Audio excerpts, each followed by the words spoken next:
बिस्मिल्लाहिर्रहमानिर्रहीम अस्सलामुअलैकुम। मैं अपने किचन में बना रही हूँ एक देसी कहवा, जिसके मौसम काफ़ी तब्दील हो गया, जिसकी वजह से तकरीबन हर घर में नज़ला ज़ुकाम, खांसी और गले की खराश है।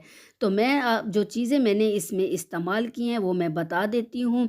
ये मलट्ठी है। ये एक मलट्ठी जो है लकड़ी की स्टिक्स होती हैं। इसके साथ जो है मैं ले रही हूँ 2 लौंग, दारचीनी, छोटी इलायची और अदरक के पीस। इसके साथ मैंने लिया है गुल बिनफ्शा। गुल बिनफ्शा जो है ये जड़ी बूटी है, इसका जो शांदा बनाकर नज़ला ज़ुकाम के लिए बेहतरीन है। सबसे पहले आपने गुल बिनफ्शा को अच्छे तरीके से साफ़ करना है, इसमें मिट्टी होती है। तो मैंने ले लिया है एक खूबसूरत सा पैन, जिसमें मैं ये तमाम चीज़ें जो है डाल रही हूँ और मैं 4 से 5 मिनट के लिए इनको अच्छे तरीके से जोश दूंगी।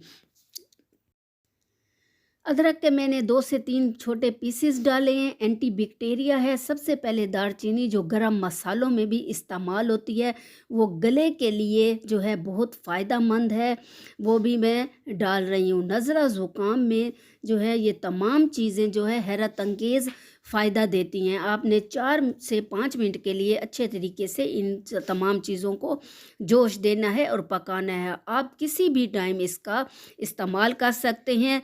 दिन में 2 या 3 बार ये कहवा बनाकर पी सकते हैं।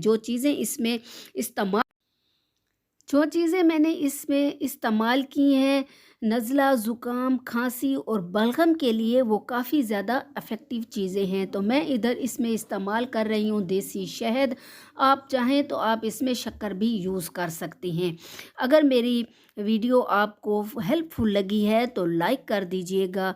अगर चैनल पर नए हैं तो सब्सक्राइब कर दीजिए। नेक्स्ट आने वाली वीडियो तक के लिए फ़ी अमानिल्लाह। अल्लाह हाफ़िज़।